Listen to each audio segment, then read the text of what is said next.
अस्सलामुअलैकुम, welcome back to my channel, welcome to another vlog. आज का व्लॉग शुरू हो रहा है हमारा नाश्ते से। यहाँ पे मैं रयान के लिए नाश्ता बना रही हूँ। तो एग बना रही थी मैं रयान को, मतलब फुल और हाफ़ फ्राई के बीच का जो होता है ना, वो वाला एग अच्छा लगता है। यानी हाफ़ फ्राई में तो उसकी जर्दी बिल्कुल पानी की तरह होती है, तो रयान को वो ख़ास कुछ पसंद नहीं है। तो उसके लिए मैं ना बिल्कुल हल्की हल्की सी, जैसे गीला गीला सा येलो पार्ट हो, तो बस इतना रखती हूँ मैं। बहुत ज़्यादा उसको ना बहुत ज़्यादा कुक करती हूँ ना बहुत कम।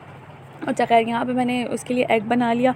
अब रयान को ना मायनीज़ बहुत पसंद है, तो वो मैं करती हूँ कि मतलब सुबह में ख़ास तौर पे नाश्ते में, और जो स्कूल में साथ में लंच देती हूँ ना, उसमें मैं कोशिश करती हूँ कि जो इसकी पसंद की चीज़ें हैं ना, वो मैं इसको दे दिया करूँ। तो बस यहाँ पे मैंने दोनों स्लाइसेस पे जो है वो मायनीज़ लगा के ऊपर से थोड़ा सा नमक और काली मिर्च डाल दिए, स्प्रिंकल कर दिया, और बस इसका सैंडविच बना के और मैं इसको खिला दूँगी।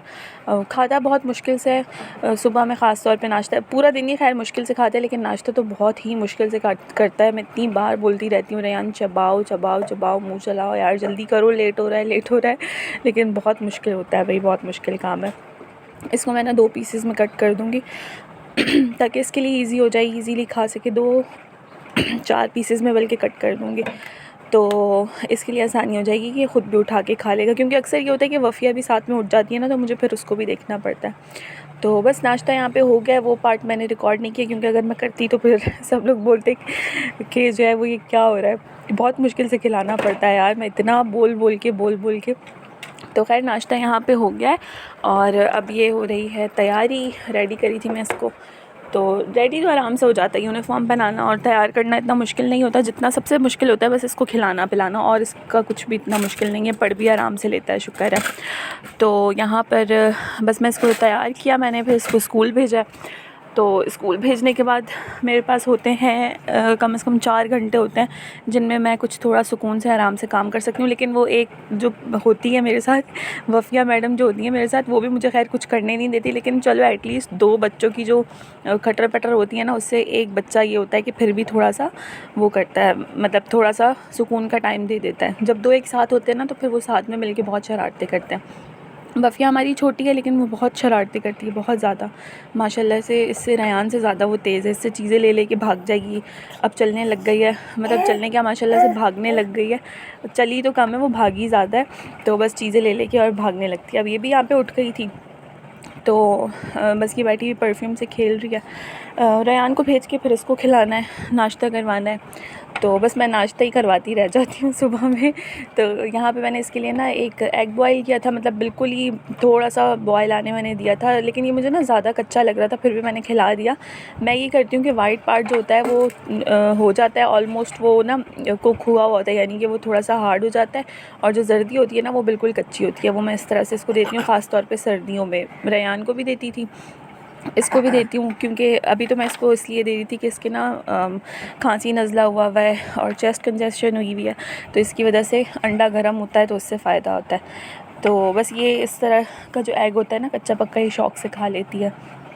बस इसको यहाँ पे ये खिलाना है। फिर उसके बाद तीसरा नाश्ता मेरा होगा, जो कि मैंने भी ऐसे ही बस एग बनाया था और ब्रेड के साथ मैंने खा लिया था। अच्छा, ये यहाँ पे लाइट्स लगी हुई थी, तो मैं सोच रही थी इनको ना कहीं और लगाऊंगी, क्योंकि ये रात में हम ऑन करके सोते हैं ना, तो ये ना बहुत ज़्यादा लाइट है, मतलब इतनी लाइट की हमें ज़रूरत नहीं होती सोते हुए, फिर वो आँखों में चुभती है। जब तक आप जाग रहे हो ना और सोने की कोशिश कर रहे हो, तो आप सो नहीं पा रहे होते इससे, मतलब आप नहीं, मैं नहीं सो पा रही होती इससे। तो मैंने सोचा मैं ये लाइट्स हटा के और ना इसको ना कहीं और लगा दूँगी, कि जहाँ से थोड़ी कम लाइट आए हम तक। और अच्छा, मुझे लाइट्स का बहुत शौक़ है, चाहे वो कोई सी भी हो, मतलब ख़ास तौर पर ये जो फेरी लाइट्स है ना, ये मुझे बहुत पसंद है। तो ये मैंने एक वाइट कलर में ली थी, और मतलब ये जो फेरी लाइट्स है जो ये ड्रेसिंग टेबल पे लगी हुई हैं, इनको भी मैंने कहीं पे सेट करके लगाना था, तो वो सब काम मैं आज करूँगी। तो बस सफाई सुथराई का टाइम शुरू हो जाता है। उसमें फिर सबसे पहले ये कि मैं डस्टिंग वगैरह कर लेती हूँ, और डस्टिंग करके फिर बाकी की सफाई करती हूँ। ये कंघी रखी हुई थी, बहुत ही गंदी हो रही थी, मैंने यार इसको तो फेंक के जान छुड़ाऊँ मैं। बहुत फालतू चीज़ें रखी होती हैं मेरे पास, पता नहीं क्यों मैं सफाई करके फिर रख देती हूँ, फेंकती ही नहीं हूँ। इस बात पे मुझे सुनने को भी बहुत मिलती है। अच्छा खैर, मैंने यहाँ पे ना एक ये बास्केट ली। ये जो बाहर बाइक वाले हैं ना, वो बहुत तंग करते हैं, जबकि इस वक्त सुबह का टाइम है, लेकिन इसके बावजूद वॉइस ओवर करना इतना मुश्किल हो जाता है। सुबह सुबह पता नहीं क्यों ये लोग अपने साइलेंसर खोल के घूम रहे होते हैं। तो अच्छा खैर ये बास्केट मैंने एक ली, इसको मैंने क्लीन किया। मैंने सोचा मैं ना ये इसमें ये परफ्यूम्स वगैरह और ये चीज़ें एक जगह करके रख लेती हूँ, क्योंकि ना ये जो वफ़िया है ना ये बहुत वो करती है, मतलब ये बेड पे चढ़ती है, बेड से ड्रेसिंग टेबल पे चढ़ जाती है, उसके बाद एक एक चीज़ ये नीचे फेंकती रहती है। और दूसरे की सफाई करने में भी मुश्किल होती है, मतलब एक एक चीज़ को उठाऊँ, फिर उसको साफ़ करूँ, फिर रखूँ, फिर कुछ चाहिए तो एक चीज़ हिल गई तो दूसरी चीज़ की भी सेटिंग ख़राब हो गई, और ये सब ना मैं इन चीज़ों से बड़ी तंग आ गई हूँ। तो इसलिए मैंने सोचा मैं इनको ना एक बास्केट में करके और सेट करके रख देती हूँ। तो बस वो किया, फिर सफाई वगैरह मैं करी थी। अच्छा मैं एक सन ब्लॉक लेकर आई थी, जब से रेयान को मैं स्कूल से लेने जाती हूँ ना वापसी में, मेरे फेस पे एक तो सन बर्न हो रहा था, और दूसरा ना छोटे छोटे जैसे गर्मी दाने होते हैं ना वो बाहर निकलने की वजह से हाथों पे और चेहरे पे हो रहे थे। तो मैंने बोला यार अब सन ब्लॉक ज़रूरी हो गया है। वैसे तो घर में भी कहते हैं कि लगाना चाहिए, तो लेकिन मैं घर में तो खैर यूज़ नहीं करती, क्योंकि हम ज़्यादा चूल्हे के सामने भी जाते हैं, ख़ास तौर पे लेडीज़ जो होती हैं, तो उनको यूज़ करना चाहिए। तो खैर घर में नहीं लगाती, बस जब जाना होता है ना रेहान को लेने तब लगा लेती हूँ। तो ये चीज़ें वगैरह करके रखी, एक छोटी बास्केट ही मेरे पास रखी हुई थी, इसमें मैंने ऑयल्स रखे हुए हैं जो हम यूज़ करते हैं, बहुत ही कम यूज़ करते हैं, मतलब मैं तो ज़्यादातर ये मस्टर्ड ऑयल सरसों का तेल ही लगा लेती हूँ। जबकि और रखे हुए हैं लेकिन बस मैं यही लगा लेती हूँ जो सामने रखा हुआ होता है। मुझे लगता है कि ये वाले केमिकल्स से जो पाक होते हैं ना वही ऑयल्स अच्छे होते हैं। तो बस ये पूरा सेट करके फिर उसके बाद इसका मिरर भी साफ़ करना है। वो भी वफ़िया चढ़ जाती है तो ऊपर हाथ मार मार के ना, बच्चे जैसे हाथ लगा लगा के खेलते हैं, वो इस तरह से खेल के और जो है वो गंदा कर देती है। टिशू का डब्बा भी इसने ही फाड़ा, जो हमारे घर में एक बिल्ली है उसने। खैर यहाँ पे मैं मिरर साफ़ कर रही हूँ। और ये कार्ड्स दिए थे हमने रेयान को उनकी बर्थडे पे ना, मुझे अच्छा लगता है मतलब हैंडमेड कार्ड बना के देना, जबकि ये एवं ही है, एक में हमने पेंटिंग की हुई है और एक तो सुबह याद आया था कि यार आज तो फादर्स डे है, तो इतना छोटा सा कलर पेपर मुझे मिला, मैंने उसी पे वो लिख के और चॉकलेट्स मंगवा के और रेयान से दिलवा दी थी कि ये ना बाबा को दे दो। मुझे अच्छा लगता है छोटी छोटी चीज़ों को सेलिब्रेट करना, छोटी छोटी खुशियों को मनाना।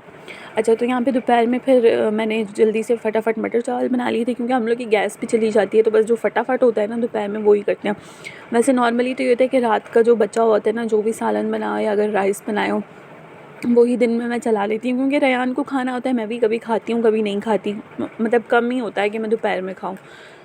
तो वफ़िया के कपड़े चेंज कर दिया, बस इसमें नज़र आता रहेगा वफ़िया के इतनी बार कपड़े चेंज होते हैं दिन में। कभी पानी गिरा लेगी, कभी खुद चली जाएगी पानी में वॉशरूम में, और हमारे उसके बिल्ले का पानी रखा हुआ था नीचे पीने का, तो कभी वो गिरा देगी। शुक्र है कि उसकी जो हमारा जो वो है माओ कैट जो है हमारा, उसके ये उसका खाना नहीं खाती, शुक्र है। जब रेयान छोटा था ना तो वो उसका जो कैट फूड आता है ना, बिस्किट्स आते हैं, वो उठा के खाता था, ये खाती नहीं है, बस फैला देती है। तो बस इसको भी एक खीरा दे के बिठाया है। थोड़ा बहुत मैं इसको जो हम लोग खा रहे होते हैं ना, मैं वो भी इसको साथ खिलाती हूँ कि इसको ना टेस्ट का अंदाज़ा और ये खाना शुरू करे। अब तो काफ़ी मैं इसको चीज़ें वो खिलाने लग गई हूँ। बस खिला पिला के फिर थोड़ा सा टाइम इनको छोड़ा था खेलने के लिए, फिर उसके बाद इनको नहलाया दोनों को, और नहला के इनके कपड़े वगैरह चेंज करवाए।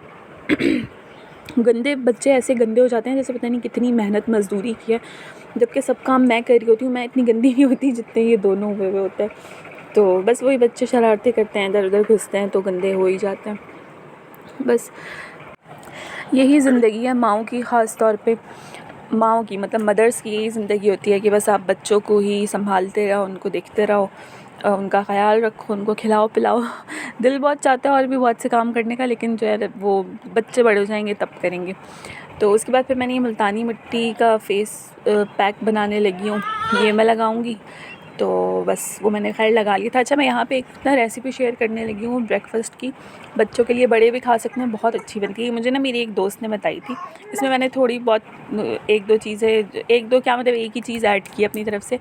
2 चम्मच मैंने यहाँ पे लिया है आटा, 2 टेबलस्पून आटा नॉर्मल जो हम लोग अपना घर में रोटी के लिए यूज़ करते हैं वो, उसमें मैंने एक एग डाल लिया। अच्छा अब आप एग से ही इसको मिक्स कर लें। अगर आप 1 चम्मच आटा लें, अगर आपको एक बच्चे को खिलाना है तो 1 चम्मच भी आटा बहुत होगा छोटे बच्चे के लिए। उसमें एक एग डाल देंगे ना तो वो अच्छे से ना एक बैटर बन जाएगा, एक मिक्सचर बन जाएगा। अब यहाँ पे 2 चम्मच आटा था तो 1 अंडा उसमें कम पड़ रहा था, तो उसमें मैंने साथ में मिल्क ऐड किया। मिल्क ऐड करके और इसका एक अच्छा सा स्मूथ सा बैटर बना लेंगे, जो बहुत ज़्यादा थिक भी नहीं होना चाहिए और बहुत ज़्यादा पतला भी नहीं होना चाहिए। तो अब इसको अच्छे से मिक्स कर लेना है और सिर्फ 1 चुटकी इसमें नमक पड़ेगा, मतलब नमक डलेगा और एक चुटकी से थोड़ा सा ज़्यादा डाल देंगे क्योंकि थोड़ा सा नमकीन नमकीन टेस्ट आएगा तो बच्चे शौक़ से खाएंगे। बहुत हेल्दी होता है, ज़ाहिर है इसमें कोई भी फालतू चीज़ नहीं डाली है, मतलब कि आटा है, अंडा है और दूध है, तो मतलब ये तो हेल्दी चीज़ें ही हैं बच्चों के लिए। तो ये आप अपने 8-9 महीने के बच्चे को भी दे सकते हैं आराम से। अगर उसके दांत आए हुए और अगर नहीं भी आए हुए, जैसे अगर वो रोटी बच्चा खाता है थोड़ी थोड़ी सी, तो आप उसको ये बना के दे सकते हैं और बच्चे बहुत शौक़ से खाएंगे। अच्छा खैर, ये हमने अच्छा से इसका बैटर बना लिया है मिक्सचर। अब हम इसको तवे पे डालेंगे और तवे पे डाल के इसको मतलब थोड़ा सा फैला लेना है कि ये थोड़ा पतला रहे, बहुत ज़्यादा मोटा नहीं करिएगा। पतला पतला रहेगा तो कुक अच्छे से हो जाएगा। और ये जो पीछे मैस हुआ हुआ है ना, इसको थोड़ा सा इग्नोर कर दें क्योंकि अभी ये सुबह सुबह का टाइम है, अभी सब कुछ अफरा तफरी में, थोड़ी देर पहले ही रयान के लिए सब अफरा तफरी हुई थी, तो ये अभी ना सफाई करनी है मुझे किचन की, वो मैं करती हूँ। और अच्छा, इसको ना तवे को हिला हिला के ना अगर इसको फैला लें वो ज़्यादा बेहतर है। मैंने सोचा चम्मच से भी ये फैल जाता होगा, लेकिन चम्मच से ना ऐसे हो रहा था, हुआ कुछ भी नहीं, लेकिन उसकी शेप ख़राब हो गई। बना सब कुछ सही था।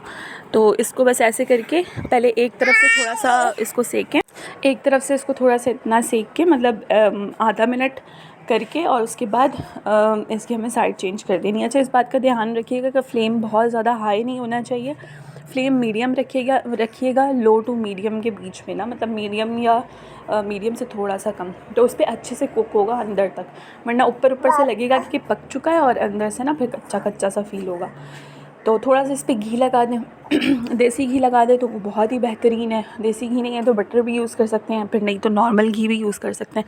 नॉर्मल घी मुझे इंतहाई बेकार लगता है बच्चों के लिए, ख़ास तौर पे बच्चों क्या बड़ों के लिए भी, पता नहीं वो कैसे बना हुआ होता है और उसमें कोई मतलब कोई उसका फ़ायदा होता भी है नहीं, मुझे नहीं समझ में आता। तो मेरे पास यहाँ पे भी फ़िलहाल देसी घी नहीं था तो मैंने इसमें नॉर्मल घी लगा दिया और बस इसको अच्छे से ऐसे दबा दबा के और पका लेना।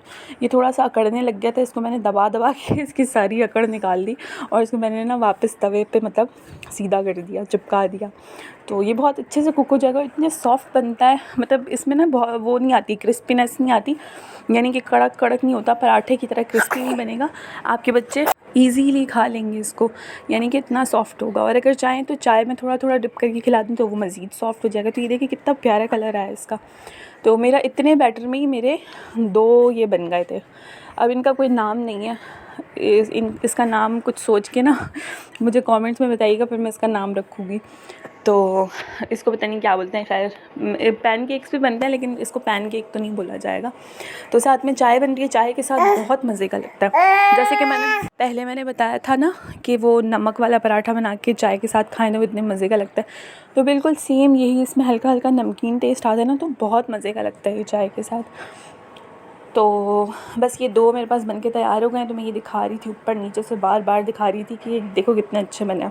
साथ में मैंने चाय बना ली और बस अब हम अपना नाश्ता एंजॉय करेंगे। और अगर आपको रेसिपी अच्छी लगी हो तो मेरे चैनल को सब्सक्राइब कर दीजिएगा, लाइक कर दीजिएगा और बस दुआ में याद रखिएगा। अल्लाह हाफ़िज़।